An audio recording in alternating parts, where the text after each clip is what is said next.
This presentation is being brought to you by the Tipton Auto Group, Brownsville's oldest continually operating automobile dealership.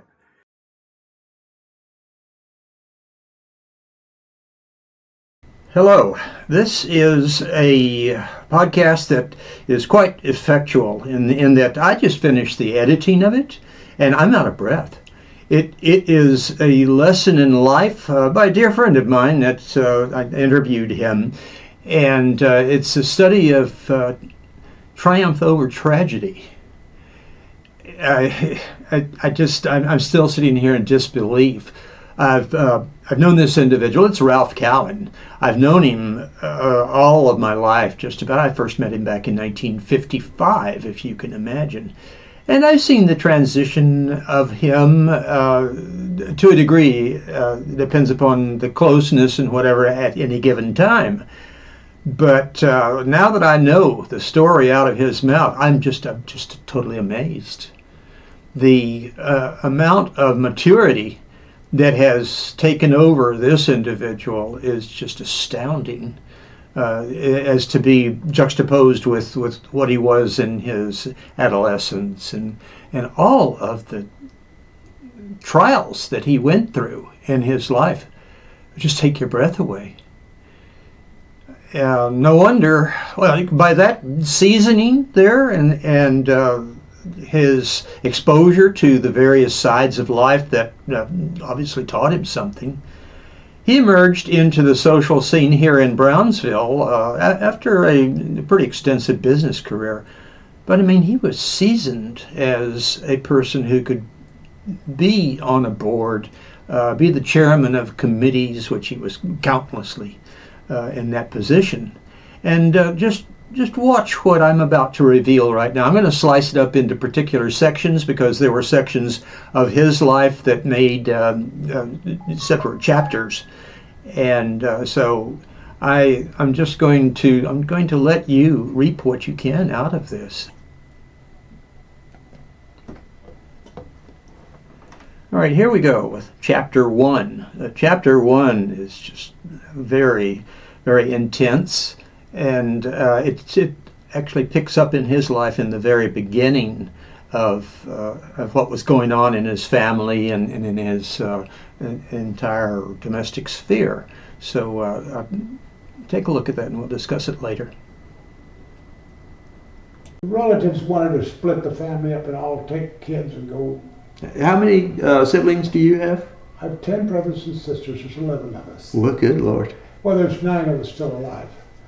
And Dean, the day before my birthday, the house caught on fire. Oh, goodness. And we had to move out of the house.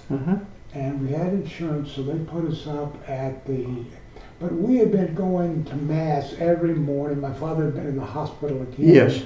And a tragedy like that befell you. Was that the house on Aldrich or the house on? No, the house on Adams Street. Adams Street. Yeah, oh, I was okay. 17 years. I was going to turn 17 January the 5th. So on the January the 3rd or the 4th, I forget, one or the other. Good Lord. The house caught fire and burned the whole upstairs, and they put the water and it all came down. Good God. But we had been praying we went to Mass every morning and came home after Mass and ate oatmeal and went to school. Yes. And at night we said the rosary, asking for God to give us a miracle to fix the house and to take care of my father, because my father was just going down, down, down, down. Right. And to do something about it. We needed relief from this. But your mother must have had a constitution of beyond being a saint. She just put one foot in front of the other and just went on. Did you ever see her in despair? Well, of course. Oh, how could you and not? Frustrated. Yeah, you know? I bet. I mean, So, anyway, the house caught fire. My birthday was January the 5th. There was no celebration. Yeah, I bet. And my father died on the 7th. but he was already in the hospital, and I went to see him on my birthday. Yes. And he said, and he called me Raphael, and he said, Raphael, because that is my actual name. He said, Raphael, find a star in that sky, and that's your guiding star, and don't ever lose sight of it, and you'll get out of this quagmire that you're in. Oh, that's very good advice. Which star did you find? You know, there are a lot of stars up there. Yeah. I don't have a name for it. There's the Cowen star. I don't know if it's the Star of David or just the star. Yeah, right. Just a star. Oh, that's beautiful But advice. I didn't really know what it meant. Yeah, right. You know, I'm 16 years old. Yep. Very discouraged. Had been my father's keep. Yep. I had to take care of him and You're the eldest son. Clean his bed and do all this. You know, I nursed him. Yep. From then, you know, and it was tough.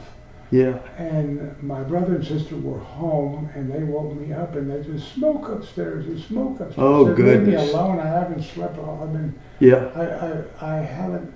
You know, I haven't been able to sleep, and Yeah. It was, you know, 10 o'clock in the morning, and Yeah. I want to sleep. I'm tired. I'm exhausted. Uh-huh.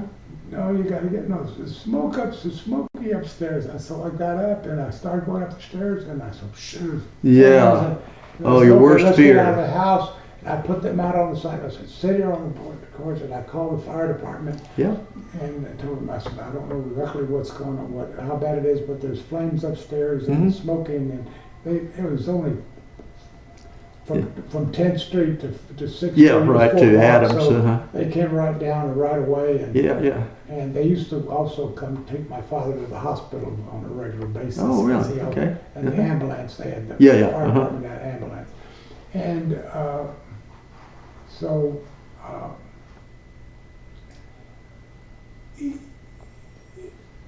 but we would go to Mass every day. Every morning, and then go to school, and at night we'd say the rosary. Yeah. And my mother said, we will find an answer. And our prayers were answered. And Papa died on the 7th. Right. And the house burned down, and the insurance company, Howard Miller and Mrs. Miller, Hazel Miller, she was a counselor with my mother. Hazel Miller, at Central Junior High. And she got talked to her husband. Her husband went and got all the lumberyard guys together and said, we've got to help them. And they brought they used to all have their own carpenters and their own everything. Yes. And they took the insurance company money and rebuilt the house for us. They're on Adams. Yeah. And then people gave us furniture and everything. I mean, Brownsville took care of us. We really did. And so, you know, and the insurance company gave us some money and my mama bought clothes for us and stuff. Anyway, not a lot of clothes, but so that was a leg to stand on to get you on the next mission of your life. Well, look, we were under a lot of duress, and life was not pleasant, and so I may not have been as pleasant as I could have been. It was hard times. But it was hard times. Yeah. Chapter 2 deals with a very dear subject for me. It's predominantly about his mother and how she actually came to Brownsville and her background. And she was an amazing woman. I'm not the only one to say that. She was my teacher back in middle school, and she just impressed me as being one of the finest teachers I've ever had in my life. Wait till you hear her story. When that happened, my mother was teaching school on an emergency certificate, going to Kingsville on the weekends to get her degree. Well, you see, but my mother was very deeply religious, and one of the things that happened, she was the valedictorian of her class, and Sheldon, Missouri. That's where she came from, Sheldon, Well, Missouri. she was born in Prosperity, but moved to Sheldon. All right. She was to Missouri State Teachers College. She had just was going to start her senior year that September. Hey. And get her teacher's certificate and everything. And she went to a tent revival, got bit by Jesus. Oh, I see. And decided to be a missionary. And she quit school. Yeah. And she was raised a Methodist, so she went to Fort Worth to the Bible Institute to become a missionary. A missionary. Ordained. And so she went there, and she had a very deep faith in God, my mother. Yes. And war broke out, and after she graduated from the Bible Institute, and of course you had to raise the funds to go become a missionary. Yeah. So she had to work somewhere because she didn't have independent wealth. She didn't have a host of family around her, or friends, other than the ones that were going to the Bible school. And they weren't going to pay for it. Well, no, they were. They had their own deal. Yeah. But she told me that Dale Carnegie was one of the instructors, and then she had some. They had some fabulous people that taught that whole group. Yeah. But she got a job at the Weather Bureau in Brownsville. From Missouri to here? No, from Fort Worth. Oh, Fort Worth, I see. Yeah. To Brownsville, the Weather Bureau. Yeah, and she came. It was during the war, World War II. Oh, okay, fine. And so they hired, because they all the men. Yeah, the men were that's right. At war, and so they hired her. It was Rosie the Riveter. And yeah, right. My grandmother making My grandmother was in Fort Worth welding P-38. So yeah. And so I love that airplane. That's great. Yeah. Anyway, she came here, and my mother was a great typist. She could type 60 words a minute flawlessly. She spelled perfectly, everything. She could do it. And so my father had a good law practice, but he needed secretarial help. So she would come in the evening when she got off, and she would do it, typing and, or take dictation and all that. Yeah. I had a very, very classic moment the last time I saw your mother. And I think it was a New Year's Eve. I was over at your house. And mind you, I hadn't seen your mother in 50 years at least. I don't know how many, 40, 50 years. And I remember we were all gathered at your house and celebrating New Year's. Yeah, I remember that. And I remember on my peripheral vision, I saw this lady in a wheelchair. And I just kind of melted into the crowd. She was in a wheelchair. Yeah. My mother being in a wheelchair. Well, but this time she was. I remember it distinctly. She had after a surgery. Oh yeah, she had her knees replaced. You see, yes. And so I looked down at her, and then I looked on over to something else, and then all of a sudden my mind registered, and I said, "That's Mrs. Cowen." And I turned and I looked, and there was that beautiful face, and I started crying. I absolutely started crying because, she was so dear to me as a teacher, and I hadn't seen her in all those years. I didn't even know if she was alive. And there she was, incarnate. And so I really treasured that moment. Yeah. She lived to be 94. 94. Wow. 93. 93, wonderful. Yes. If there's anybody that deserves sainthood for Brownsville, it is your mother. She taught me in the 8th or 9th grade, whatever, and she was tireless. And to see what she had done with the raising of all of the boys and the girl, there is just like everybody in Brownsville appreciates that knows the story. Chapter 3 deals with Ralph's joining the Army at that given point in his life, and how that helped him. It was a terrible period that preceded that, and it was a break that helped him, and I'm sure the discipline that he had come up face to face with was very helpful to him, and he'll be the first one to admit that. Gene, so my mother said, "You're going to join the service." I said, "That's a great idea." So I went over and said, "I want to go in the Air Force." She said, "Go in the Air Force, it's a safe place to be," or the Navy. Yeah. And so I went. The Navy guy wasn't there, so I took the Air Force test. But after this was just 2 weeks after my father died. Yeah. Thing, we're still turmoil in the mind. And I couldn't think straight, and I didn't pass the entrance exam. And so Army guy said, "What are you doing?" I went to. He said, "Well, you can take the test here with me. I can help you. I can get you in the Army." I took the test, and by then I had enough sleep. I had concentrate. Life was on a much more even keel, and I was not distracted. Yeah. And I made a very high score. Well, that's good. And so the guy said, "You could go. You can do anything. You can go into medical. You can go to legal. You could do." Yeah. We can get you. If you had a high school diploma, I would get you into OCS. Oh goodness, yeah. And I said, "Well," he said, "but we can get you, your GED and do everything, and we'll work on that once you get. You'll work on that once you get." Very accommodating fellow. I went out of the Army in November, and March.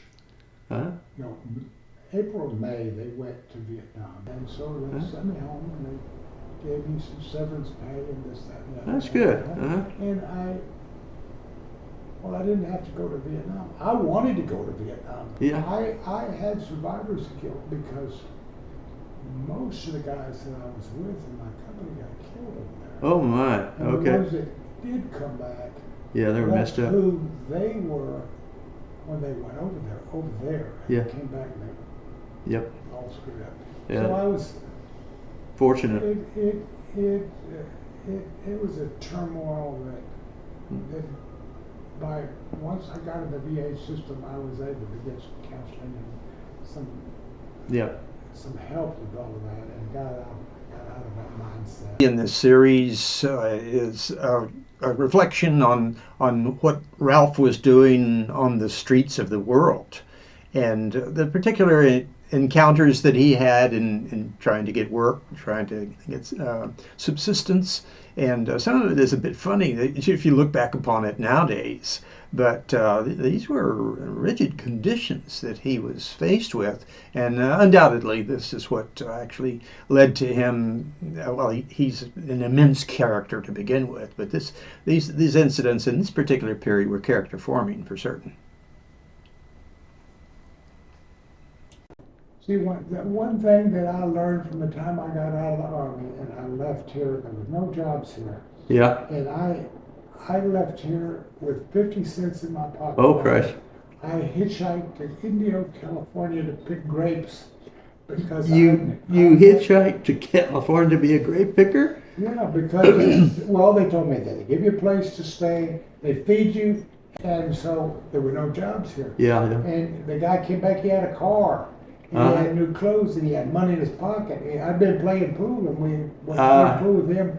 And then so you saw that? And we went to the Fisher's Cafe and he bought us a hamburger and French fries with gravy. And oh, goodness. all that stuff. And, that's high cotton. I was said, what are you doing anyway? You selling marijuana or something? Oh, no. Yeah. No, I was picking grapes and then you come, oh, really? Well, how did you do it? So you jumped on that. I left that night at 3 o'clock in the morning hitchhiking, and it took me 4 days to get to Indio, California. And when I got there, it wasn't grape season. That's why this guy was here. Oh, I was wondering. And so I had a very, very rough time. I was sleeping in a cardboard box behind the drive-in. Oh, goodness, I bet. And worried about the rhinos that would be by the railroad tracks there that would come and stab you to steal your shoes. Yeah, right. And all kinds of stuff. And anyway, I got a job with the California Date Growers Association. Dates, date palms. Because I spoke Spanish, and this little guy had a little Mexican restaurant, and Yeah. I was asking him about, because I knew that was the type of place where the people would go and ask about jobs for. Yeah, because that's hometown there. In India, and so I asked him, I talked to him, and he gave me a cup of coffee and a piece of pan dulce every day. That was my meal. Oh goodness. Only meal. Yeah. And about 5 days later, he said, "I got you a job." That guy did that. Yeah, and he said, I said, "Really?" He said, "You be here tomorrow morning." And so I was there, and he said, "Bring everything with you because you're gonna Deal with dates. You're gonna work in the California Date Growers Association." Well, they said well, you pick grapes and dates and the palm trees. Well, those guys did with the deals. Yeah, right. Could you see yourself doing that? I did. Well, I didn't know how to do that, so I put a ladder up, and I was climbing up, but I was scared of heights. So I was holding on one date at a time. No production, and so. Yeah. But the one thing, my maths abilities saved me. Oh, so you went into bookkeeping after that? No, yeah, kind of. The guy that was the keeping track of production was giving all the production to his primos and screwing the other people. They were getting ready. They said they were gonna go get Cesar Chavez and have one guy. Yeah, right. So Complain. I convinced everybody. And so we had a powwow with the guys. The guy asked me, he said, "Well, everybody seems to like you. I said, "Well, I told him that I would like to talk to you, like us all to talk to you, that I was kind of the leader." Yeah. And I said, and the guy looked me up and down. Yeah. Said, "You speak good Spanish too, don't you?" I said, "Yes, I was born in Brownsville." So, yeah.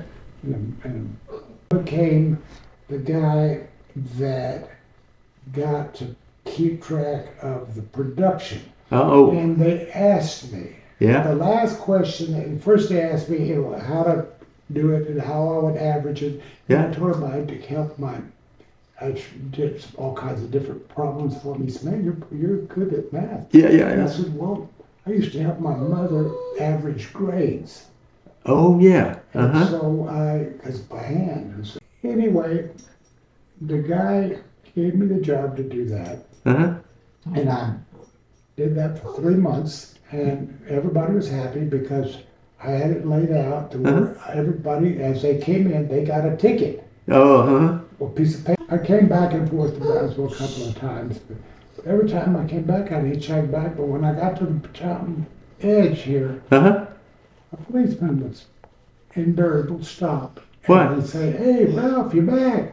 Come on, get in." And he'd give me a ride home. Oh, come on. It's a friendly hometown, isn't it? Yeah, because in Palm Springs, California, they told me, I asked the guy to put me in jail so I could eat and take a shower. And he said, "Hell no, we don't want to. We got all the damn bums in this town that we got.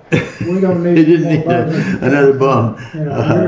You're not a Mexican, but you're a white trash. Now get your ass out of town." He took me out to the edge and said, "Don't you ever come back here." Oh, come on. Wow. So I waited till he left, and then I just sneaked back in town.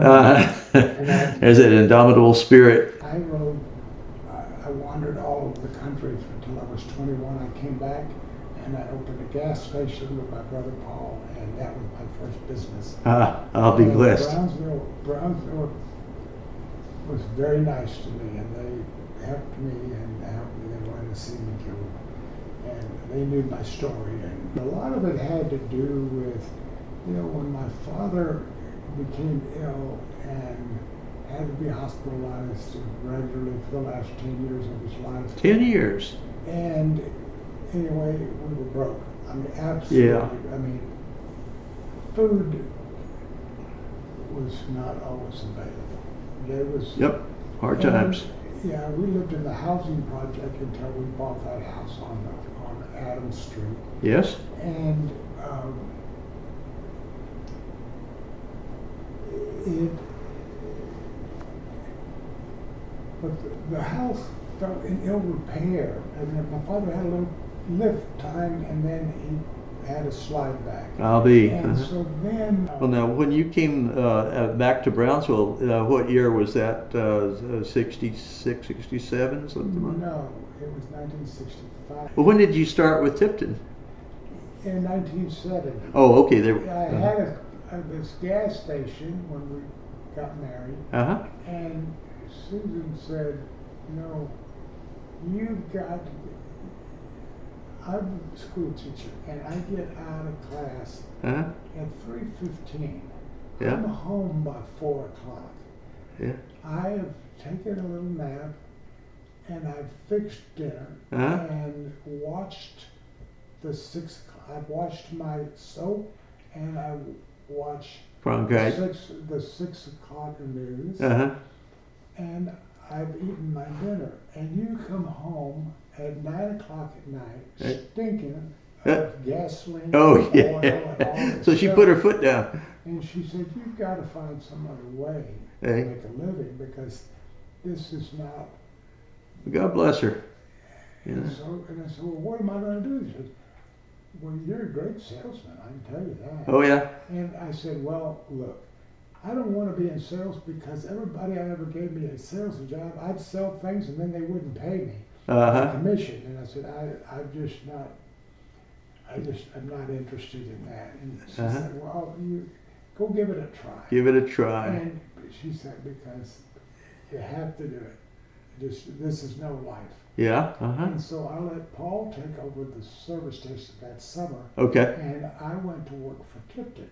Uh-huh. And I was salesman of the month. Oh, I bet. I And couldn't turn you down if you tried to sell me something. Then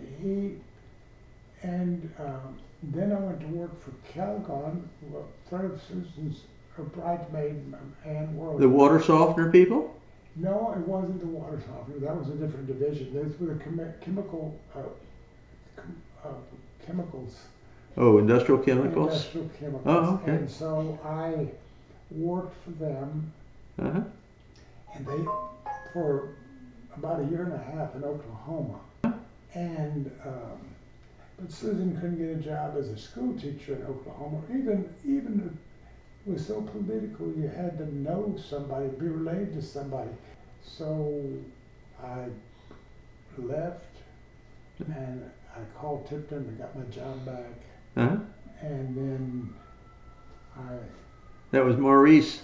Anyway, I was, Maurice Jr., called him Junior. Yep. And but he said, "I'm Mr. Tipton," because they all called him Junior, and I called him Junior. He didn't like it. Yeah, So right. I called him Mr. Tipton. I always stood after that. And then they paid you $300 a month and $50 a car max on a used car. It's $20 on a new car, $25 if it had air conditioning, and $30 if it had air conditioning and they bought credit, life, and accident and health insurance. What a system! But you were at that place there on the railroad tracks for many years. But you did quite well there, from what I saw. I did, yeah. I got the and I bought the property from Bill. He financed it for me, and for I don't know, $800 or $900 a month, and for 20 years, no down payment. Good guys. He just wanted. I still own that property. Oh yeah. The Boca Chica property. I leased it to Charlie Clark. Charlie Clark, yeah. And then Flores has the fruit stand down the way. Yeah, Flores has the fruit stand next door. Yeah. This final chapter is concerns itself with when he returned to Brownsville and he got off into various employments, and then of course into his own business, and it really shows a cross section of what lent character to him, and then it really gets into how he had given so much back. Now this is very important, the amount of what he gave back to the community in the various committees that he headed, the organizations that he was involved with, and the beyond what was here, this is just a brief mention, but beyond what was here, we'll never know how he affected our community, and he did affect our community in a very big way. We're up to about 98, 99 in that region. You became very, very active on the social scene, and people around town actually considered you to be an ambassador of Charo Days and all the things that were going on at the time. I was, and I also was the city's ambassador of goodwill. I went to every informe and every swearing in and all the things. I went because the mayors didn't like to go to Mexico. Oh, I see. So you were their proxy. They would send me. They would pay my expenses to go. Oh, me. And so no salary, but I got to go and help. Yeah, exactly. Then there was who was the mayor that was in the car business that was there on International? Emilio Hernandez. Yeah. Yeah, he appointed me to my first deal on the Parks Board. On the Parks Board, yeah. The Parks Commission. And well, shoot, that was when Dean Porter was going up. The Dean Porter Park was transformed. No, it hadn't been transformed yet. Oh, it was earlier. The whole park system was in a big mess. Oh, it was. Yeah, they had broken bottles all over the front of the community. Yeah. In the parking lot of Dean Porter Park. Yeah. They had the bathrooms torn up. All the parks. Now I remember that. And it was a big mess. I took being on that board very seriously. And for 10 years, I was the chairman. And I went every Sunday, my wife will tell you, I would go after church, we would go eat, and then we'd drive through all the parks.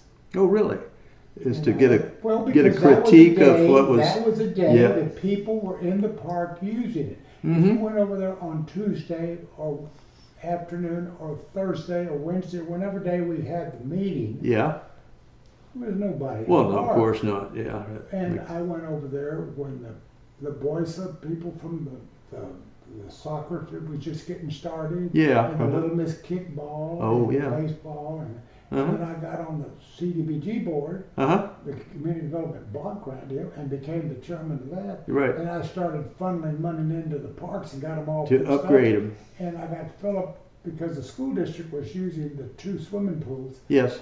got them, the school district, to fix the heaters because they weren't open in the summertime, in the wintertime, to the public, only to BISD. And I said, well, y'all are the ones using it. So Philip agreed, so they got the school, they put it together, and they fixed up the dressing rooms and everything. But you were the catalyst in. I got all those, I got all that stuff done. Well, and then I got Morningside Park Board. But anyway, I got security in there and got the baseball and got soccer. I got everything redone. I spent millions. I didn't know that. Millions of dollars. I didn't know that you were instrumental in And when that. I ran for mayor and I lost, I just said, shut it off. Oh, I bet. And I just walked away from it. I said, yeah, look, I was just very discouraged, and I spent money that I didn't have. Yeah. And because you were dedicated. I wound up out of business for a while. Yeah. Oh, that's terrible. And for a volunteer job too, Right. I just wanted to be somebody that did something, Yeah. Well, you certainly did. And then the next thing that came up on your horizon was your magnificent stint as at Port of Brownsville. Well, that, my dear wife didn't want me to, after the mayor's fiasco, she didn't want me running for office again. She didn't want, and I had everybody ask me to run for county commissioner, and I had that deal ready to go. I'd done. Well, public life is hard. And I liked it, and she didn't, and she said, no, don't do that. Don't do that. Well, how long were you with the port? 16 years, and so I decided. Good God. Yeah. I decided to go, and the port was a place that when I got there, people wanted to fill in the channel.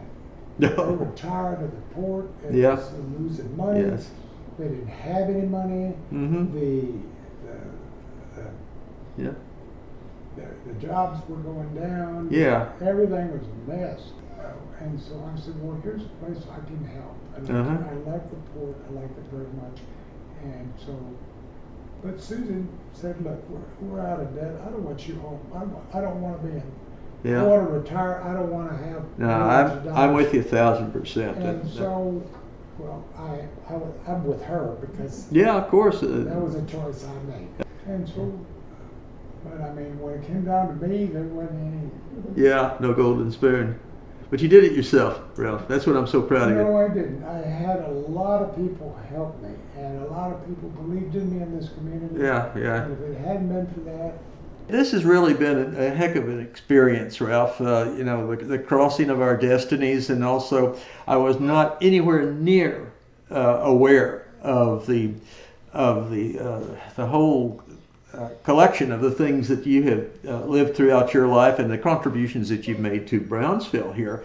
So I just I really thank you for clarifying that, and I really treasure you as to what you've given back to Brownsville, and I hope my viewers can appreciate this dear man and his family for what they have given to Brownsville, going back, as we started the whole interview with, going back to Brownsville before there was a river. And so, Ralph. there was no Brownsville when there was no river. Well, I was just going on, following the chisme, so to speak. Well, okay, Ralph. Like I say, I really appreciate you adding to this whole story here. Thank you, Jane. I appreciate you very much. Good. And, Good. Always have. All right. Well, let's, like I say, take this story with you as a constructive one, because you saw before you a person that had been given his share of adversities, and he survived. Not only did he survive, he can walk down the street today. Just as that momentous time when the house caught fire and then the neighbors stepped up. Well, Ralph Cowen can do that today. And people will pitch in because he's given so much back to Brownsville. So I thank you, and I hope you enjoyed all of this. Good day. So there you have it. I'm sure that you're left somewhat in awe, as I am, knowing Ralph for that period of time. He's always been a really strong charactered person. When he walks into a room, it's Ralph Cowen. But this just really lends an appreciation to what went into making the fellow, and of course his family and how they assembled in order to come up at the proper time in order to meet the challenges that they did. But it's, again, I'm so appreciative to have him as a friend, and it's never a point in one's life where you stop learning. And I learned something from this little chat that I had with him, and I hope you carry that with you. Thank you so very much for being with me on this.